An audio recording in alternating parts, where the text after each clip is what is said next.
say I was looking to buy this, I would find a money partner that maybe had $250,000 in capital that they were willing to invest into a project. I would be like, hey, I found this property, assuming that, say, I thought I could refinance it for $1 million. My plan is to BRRRR it in the next 1 to 2 years, build this extra unit, get it to kind of a break-even cash flow today. But then what we'll do is refinance it, get all your money out, and then we'll go buy another one.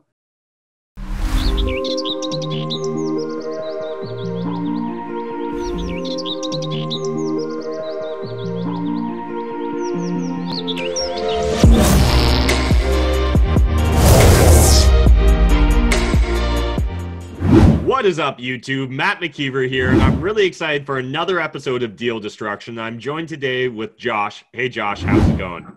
Good. Awesome. Well, appreciate you signing up for another episode of Deal Destruction. So today we're going to be talking about a potential BRRRR property in Cambridge. Yeah. Awesome. So before we get into this property specifically, do you mind just giving me a bit of your background in regards to real estate investing? Yeah, I just own one duplex right now. Just looking to get some more. All right. So let's talk about this property in Cambridge. What are the details? Or I guess even maybe before we get into this property, do you know what your long-term goals are with real estate investing? Yeah, like I've been researching and stuff. So like I'd like to do some buy and holds for kind of retirement, right? So yeah. I've been 20 years doing construction and my body doesn't want to do it anymore. So I'm looking at this as setting me up to retire and have some cash flow. All right. So cash flow is a priority then in regards to investing? Well, like I watch all this stuff and like future cash flow, I would call it, because I mean, buying something right now that's cash flowing is looking pretty tough. But I mean, in the future, if I can get something now that kind of carries itself, then I'm hoping that, you know, the future upside is going to be the cash flow to retire, right? Okay, cool. All right, so this is the property? Yeah. Okay, looks nice. And so I guess I'm just going to read off the description here for the audience quick. Property information, excellent investment or great for owner-occupied building, cash flow on day one with this well-cared-for turnkey triplex in desirable East Galt. This amazing, unique triplex offers a 4-bedroom, 1-bath, that's kind of unusual, with a full basement and separate entrance, as well as 2 fully updated 1-bedroom, 1-bath apartments, all 3 with in-suite laundry and currently rented with 6 parking spaces in behind. Possibility of a 4th unit in the basement underneath the apartments. Improvements, Unit 16, updated kitchen, backsplash, ceramic and laminate flooring, toilet vanity, drywall paint, 2 bedrooms, and re-ran ductwork for more efficiency. Unit 16-1 and 16-2, newer flooring and backsplash, exterior siding painted, window trim, eaves, cast iron plumbing, pipe to be removed from home, road and replaced. Half is already done. New driveway in 2017. All appliances, well cared for property, close to public transit, schools, all that good stuff. All units have been recently renovated in the last 5 to 6 years. All right, let's take a quick look at the photos. Sounds like a interesting property, though. And so while I'm just kind of checking out the photos, do you want to tell me what kind of you think the angle is or what you'd be looking to do to this property? Well, like it's got the opportunity to add the unit in the basement. So like the left-hand side is separate. Like if you look, there was an old bungalow. Yeah. On the right-hand side. So that's what they're considering the 4-bed, 1-bath. And then they built, I think you said in 1970, they built this apartment type building on the left. Mm-hmm. It didn't do anything with the basement in it, right? So it's got put the unit in the basement, which would probably just be a 1-bed unit, but still it's a good opportunity to add a unit, right? Yeah. All right, let's get to this basement. So is this the basement in the left or the right hand? Like keep going through the pictures. Yeah. Sure. That's definitely in the right hand. Yeah, keep going because this is the corridor. Gotcha. I think it's at the end because these are the 2-bed units that are in the left-hand side. Okay. Yeah, they look really nice. Those pictures were the 5-year-old pictures when it was first renovated. So Oh, okay. A little bit more lived in. Yeah, just probably some paint and cleaning on the 2-bed unit sides, but the 4-bed. So this is the basement. This picture. Okay. That's And we've got plenty of ceiling height here. Yep. Okay, excellent. Good. Just you have to cut some egress windows in because there's just little windows. Yeah. Just the little windows. So okay, yeah. It's all good. Plenty of parking. Yeah. Oh, wow. They really went all out. They've even got all the nice floor plans for us. Yeah. All right. Agent was a knowledgeable guy. I walked the property with him. Just, when they say cash flow on day one, and then I have like the rents of they're getting there. And to me, it wasn't cash flowing, but that's kind of why I said, "Oh, come on here and see what you say." Yeah, I got a feeling we might be on the same page and the realtor might be reading from a different book. But yeah, let's start with the gross rents. What are we looking at? So they've got the 4-bed unit is not very good. It rents at $1,273. The tenant's been in there for 6 years. Okay, yeah. And so just curious, like, what do you figure good rent for that would be? Like, are we getting closer to 1,800 or 2,000? Yeah, like the market rent would be 18, but the only issue is like they tell you it's a 4-bed, but there's a small room with no closet. So is it really a 3-bed? Gotcha. Yeah. So, yeah, stretching the truth a little. Yeah. Like that happens often when I look at them. There's always the room with no closet that is considered the bedroom, right? Yeah. But even still, like it should get up to 16 even at a 3-bed, right? Yeah, I would think easily. So, but the thing is that tenant doesn't, right? Not cash for keys, like the tenant's not going to leave. So you're going to get that tenant when you buy it.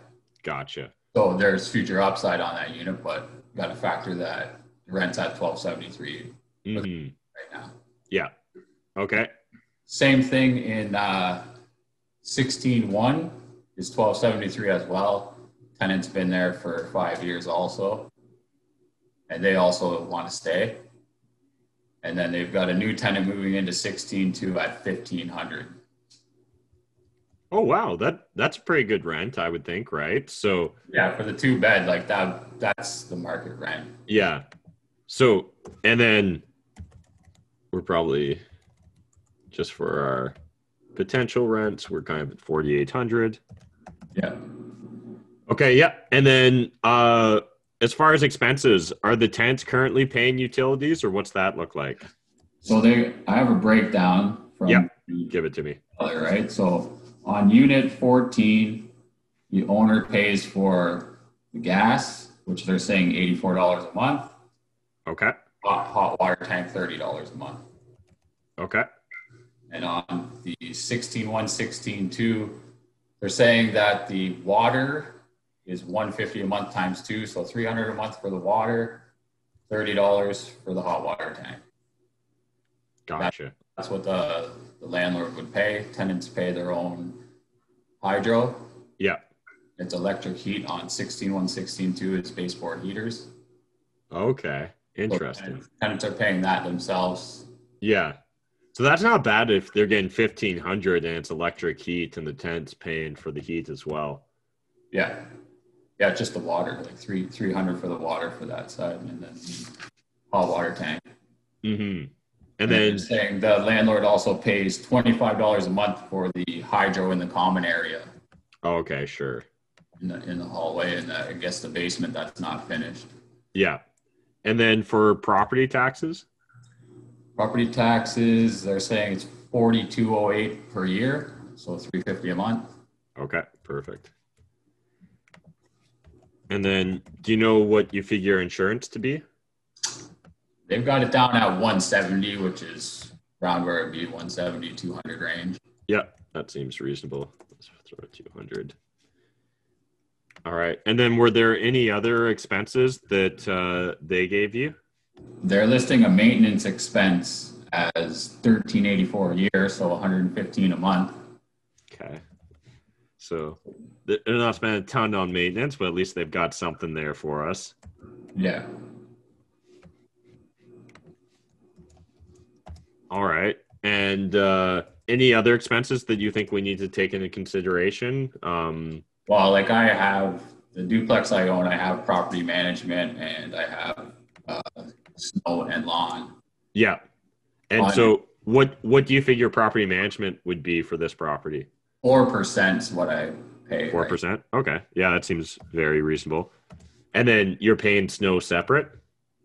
Yeah, snow and lawn separate. It's only worked out for me like $100 a month. Okay. Yep.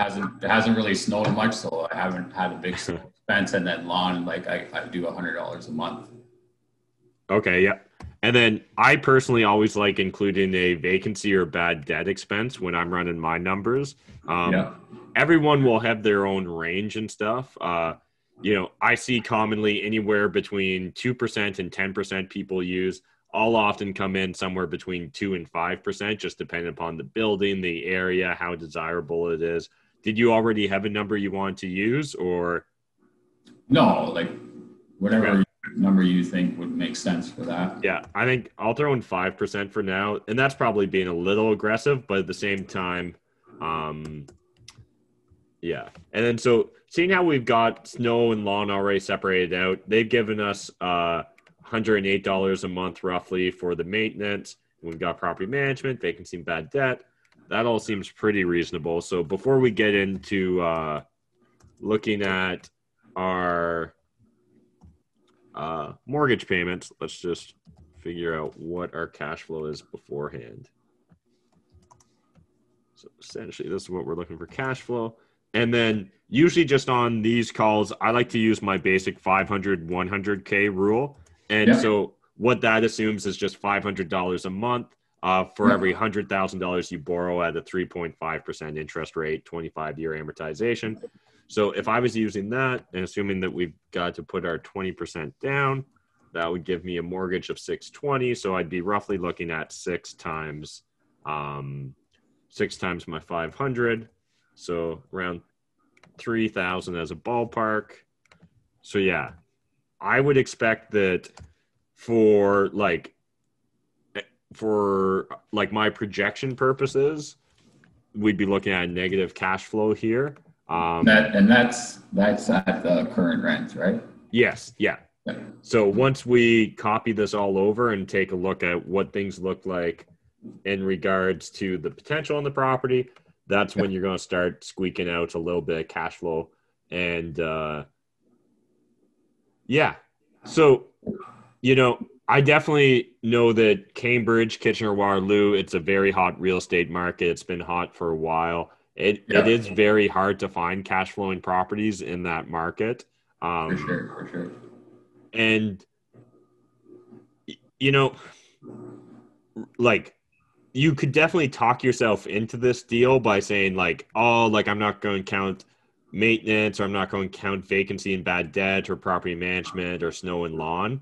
But my greatest fear with that is whenever we're trying to really, plan for our future or our retirement, like most of us don't want to be the property manager or swinging the hammer, fixing the property if the goal was to generate cash flow and be able to retire and live off of it. So it sounded like you had already kind of talked to the realtor or the tenants about potentially cash for keys, and you found that they're not open. I talked to the listing agent, and that the tenants don't want to leave, obviously, because what they're paying, right? Yeah. So they want to stay because they can't find somewhere else comparable. But for sure. So the only other option, like you run the numbers with finishing that basement unit, right? Yeah. You should get a good return because the cost to finish that unit, you're going to get that equity for yourself, right? Yeah. So let's talk through that. Obviously, I'm going to jump back here, but it looked like we were dealing really with a clean slate, right? So this is even it's emptied out. The picture shows a bunch of storage stuff in there, but that's not even there right now. That's what I mean. These pictures were 5 years old when they first did the renovation. Gotcha. Yeah, so all that, it's all cleared out right now. Yeah. And then so would you, in essence, you're just going to increase these windows here? I can't tell. Is that just a door being stored? Yeah, that's not a door. Yeah. That doesn't go anywhere. Yeah. And then so everything looks nice and clean, at least. It is already wired as a separate unit, or like does it already have the separate meter and stuff, or is this the 3 meters Well, for? there's 4 meters because the common area is metered on its own. So I'm assuming that you can use that Gotcha. Yeah. unit, right? Because that the common area and the basement are combined right now for a Yeah. separate metering. Okay. Yeah. And you said the floor space here kind of lends itself towards 2 bedrooms. One, probably Or one. sorry, one. Okay. Yeah, because they're gonna have to keep part of it would have to stay mechanical. Like you can see all the water lines and stuff. So Yeah. not many options where you can put those, right? So Mm-hmm. I'd have to kind of close one side off there and keep all that in it. Okay. And I know before we kind of started recording, you mentioned you've got a like contracting construction background. Have you kind of sat down and roughed out what you expect the renovation cost to put in that new unit to be? I just use a rough number of 56,000. Just a number like that should definitely cover the rentals on the unit. Just to use that number to see where the cash flow could go from that. Okay. And so that's kind of I would hope factor. to do it for less, but Yeah. And would you be doing some of the work yourself or? yeah, Okay. Yeah. yeah. Like I would go in and I do framing, so I would frame it out. I might do the trim work and Yeah. flooring, right? Okay. Yeah. And, you know, kind of in the windows and stuff. Isn't I that? would do it myself, but it's a little messy. I've done it before, so I'd probably hire that one out. Yeah, and then obviously we'd have to wire it all up, get a new kitchen in there, Yep. put in a bathroom. Is there already like? It looks like there must be at least some plumbing down No, here. those are just extra appliances. So Okay, the main stack for the drain is there. I'll just have to cut the floor to run the toilet drain, and okay, yeah, not too bad. You can see, yeah, the stack is there, but they didn't put a rough in, right? So gotcha. they never Yeah. really planned on finishing this space when they built the building. Hmm. Yeah, I think it. You've got some background with it, and if you're going to do a bunch of the labor yourself, 56,000 sounds doable. Definitely, just for like a viewer at home, if they were doing this by like just going to go hire a contractor out of the yellow pages on it, I'd probably expect they're going to drop closer to 100,000 on a project like that. But again, if you just keep an eye on your budget, really stay focused. And it's going to be electric heat down here too. That's the plan. Yeah. Well, I mean, I could put a furnace in too, but I won't see the point really with the size of it. Yeah, Stick with the electric. it'll definitely be cheaper to do the Then electric. if I went with a furnace, I'd have to get a gas line run over there, right? So Yeah, gas line yeah. on the other side already, but I'd have to punch it through the wall or however it worked out. Hmm. Okay, and then for that, the additional unit, what do you figure for rent? Are we talking like 1,200 or You could get 12. I would say probably 1,000 just to be be safe. safe? Safe Okay, yeah. number because I think one beds aren't really sought after right now. So there just seems to be a lot of them available and they're around 1,000, 1,200. Gotcha. And I'm just going to kind of use again our basic 500, 100K here just as a rough estimate. So we'll essentially be looking at 250 to service the additional cost of our renovations there. If we were looking at the same sort of cost of borrowing.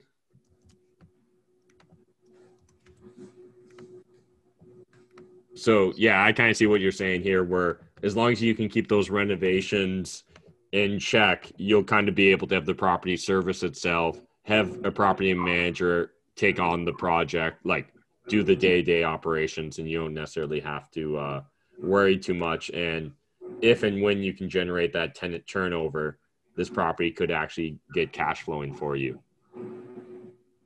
So, like, I've done some looking around in Galt. We did one limo tour a couple years ago. As far as like triplexes or fourplexes go, what do you roughly see in regards to comparable sales for a property like this? obviously, like when we're getting into these converted dwellings with additions, there's not going to be apples to apples comparisons, but yeah. Well, there's a couple other listed around the same price right now. there are triplexes.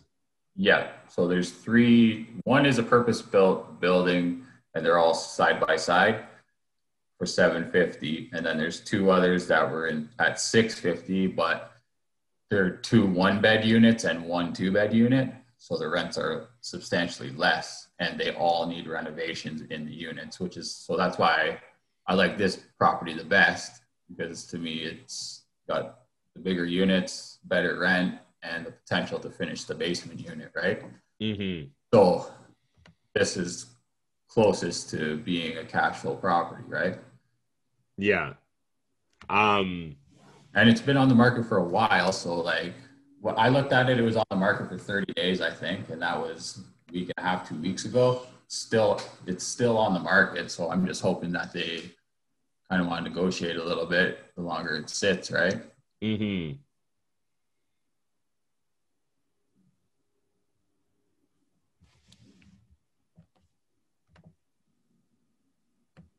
All right. Yeah, like, obviously I always like to push people to make sure that they're cash flowing from day one. It is tough in your market to be able to find those sort of deals. But if you're really focused on investing in the Cambridge area, I do see a potential plan for this to all work. The one thing I'd really just want to make sure is that you're certain the city would be on board. So one, that the zoning permits it to become a fourplex, as well as that there's no fire issues, like fire code issues. So I know that you're going to be having a shared entrance there, right? And so sometimes certain municipalities can be pretty sticky on that, but you could likely work that out if you get a much bigger egress window where they can very easily exit in a worst case scenario. Yeah. And then the only other thing is like the 56,000 is definitely doable if you do it yourself, but certainly anyone at home that's going to hire it out, you're never going to be able to pull that off. Yeah, like, so I guess what comes down to for me, Josh, is really just understanding whether it fits in with your investment philosophy, right? So I know you mentioned you've been doing this you've been in the trades for 20 years, looking to build up a retirement plan through real estate investing. Do you know roughly like what's the goal for cash flow overall? Like what would you need to be able to walk away? Well, probably 5,000 a month would be nice. 5,000 a month, yeah. And then so once we got this property up and humming, got the fourth unit, got the two tenants turned over, we'd maybe be able to do about $1,000 a month, right? Is that what you were figuring? Yeah. In that ballpark? Best case, if you could get that, yeah. Yeah. So I'm hoping to get the price down too, which is going to help with the cash flow, right? So yeah. And right. I personally would really push to see if there's any chance in hell that you could even get one of the units vacant. Just because that to me is such comes down to cost, right? Like they said they already offered 5,000. Okay. Because other people wanted vacant units and they said no. Yeah. So I guess it comes down to who's going to pay the price that's going to take to have the tenants vacate, right? Yeah. And so one thought I do have in that regards, what we've sometimes done in the past, they're asking $775. Say you're able to negotiate it down to $750. Yep. Once I got a conditional $750, I wouldn't be afraid to go back at them and offer $775 with a vacant possession and be like, I'll pay you $25,000 more to get rid of this tenant or two of the tenants if you'll do it, just to see. Because like sometimes when we say you were to offer $775 now with vacant possession, often what happens is that seller gets anchored to that high price, right? And so now they start like discounting the real cost of like getting the tenants out. And they're like, no, man, I'll take your $775, but you got to keep the tenants. So we often find it easier sometimes to get them to agree to one set of terms, like get it for $740, $750. And then all of a sudden, like once they've agreed to that price point, be like, or if you guys would like to make some more money, if you can get the tenants out of here, will actually come back to your original asking price. Because if I did ask for the vendor take back. Okay. Try to get because they're stuck on the price. So I asked, and they said they would consider it at 5%. Okay, like a first place? Well, I'm not sure how it would work out. I've never done it before. I just throw it out there to see. Just see what. Yeah, no. We'll say it's a good idea, right? So yeah, they did, like a lot of other people they say no right away. They want all the money, but owner of the building is an investor as well, so they don't have a problem leaving some of their money in there. So I mean, I don't know what amount or anything like that, but that is an option there too. Yeah, and are you only dealing with the listing agent, or do you have your own realtor? No, I was just dealing directly with the listing agent. Okay. One suggestion I'd have is if you've got a buddy that happens to work as a mortgage agent or a mortgage broker, or if not, I talked to Josh Finlay already. Okay. Well, sometimes if you can get on the good side of a mortgage agent, they'll sometimes look up on Purview and see if there's currently any charges on the property. And what that will let you know is whether the owner maybe has any mortgages currently. And for example, if you find that either they have no mortgages or it's a very low mortgage amount, that'll be a strong indicator that you might be able to get a first place vendor take back mortgage. And what that would mean is, let's say like under a perfect set of conditions, maybe you could get an 80% loan to value first place vendor take back mortgage. And maybe you could get it for like 2 years. And the reason that 2 years might make sense is, hey, I need this for 2 years so that I can renovate the basement, build that new unit. And then once I built the new unit, the property is going to be worth more. So now I can go back to a bank, get reappraised at maybe 800,000 or 900,000, refinance it, pay out your mortgage, which is 5% interest, which isn't that expensive, but it's not free money either. And refinance into something that's maybe closer to a 3% range. That might be an interesting option to have in your tool belt as well.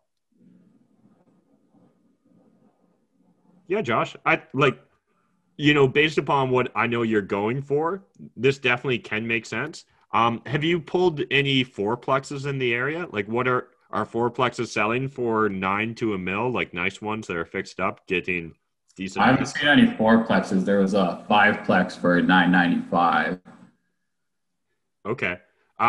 One thing I would do then is get a realtor. You're probably not going to want to get the listing agent to do this, but get another realtor to pull. Yeah, I know. Yeah, to pull for you. I talked to a couple of realtors. I just find that like I'm asking so many questions between so many people and it's getting confusing. So I just looked at the property myself, talked right to the agent to get the information. I felt like it was a little bit simpler.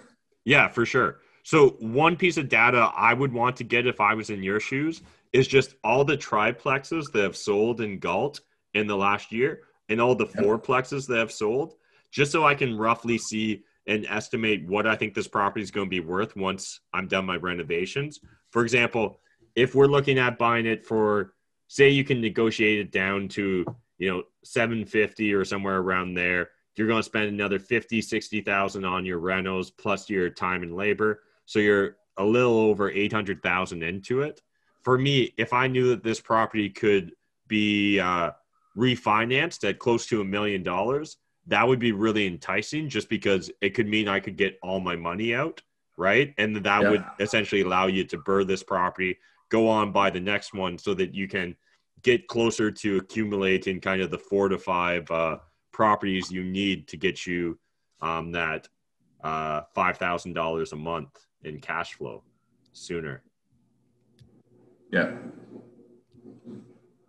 Cool.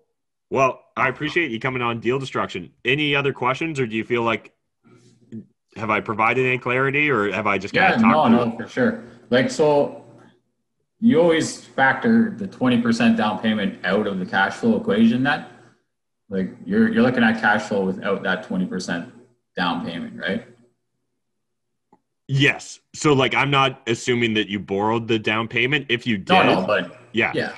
So when you look at cash flow, you're assuming that you invested 20% of your own money. or how? Yeah, or a JV partners, depending Right. upon. So often how I used to do in the past, right, was my business model. Say I was looking to buy this, I would find a money partner that maybe had 250,000 in capital that they were willing to invest into a project. I would be like, hey, I found this property, assuming that, say, I thought I could refinance it for $1 million. My plan is to BRRRR it in the next 1 to 2 years, build this extra unit, get it to kind of a break-even cash flow today. But then what we'll do is refinance it, get all your money out, and then we'll go buy another one. And that's kind of how I built up my portfolio faster. Now, I did here in London, Ontario, where cash flow is a little bit easier to come by. So we'd often be cash flowing after the refinance, where until you turn over some of those tenants, you'll probably be a lot closer to that break-even point once you do your renovations and things of that nature. Right.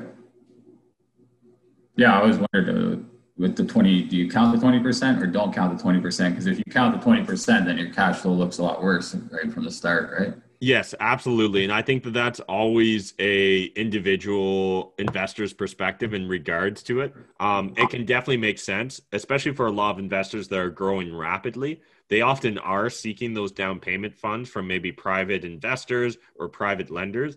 And it might not even be unusual for them to be paying anywhere between 6 to 12, even sometimes higher on the interest rate. So those costs can be substantial. So definitely, if you're going to be bearing those costs, you want to factor them into your projects. Yeah. Okay, cool. All right. Awesome, Josh. Appreciate you jumping on Deal Destruction, and good luck on the Cambridge deal. And if anything ends up coming from it, make sure you shoot me a DM or a message, and I'd love to get the updates. But yeah, I'd say keep pushing, find out what sort of VTB they might be open to. If you reach out to a mortgage agent and get the mortgage agent to tell you what the perv use is, that'll let you know if they currently owe any money on the property. For example, if they own it free and clear, it's going to be very easy for them to give you a really large mortgage. If they owe a ton of debt on it, obviously it's going to be a lot more difficult. And then I would get a realtor who's not the listing agent to go out there and pull me the comparable sales for triplexes and fourplexes, just so I can make sure I'm dialed in on my pricing when it comes to that. But overall, looks like a nice building for the area and region. There's definitely a way here where you can make it work, but man, would I love to get a couple vacancies first. Yeah, for sure. Thanks, Josh. Awesome. Thanks.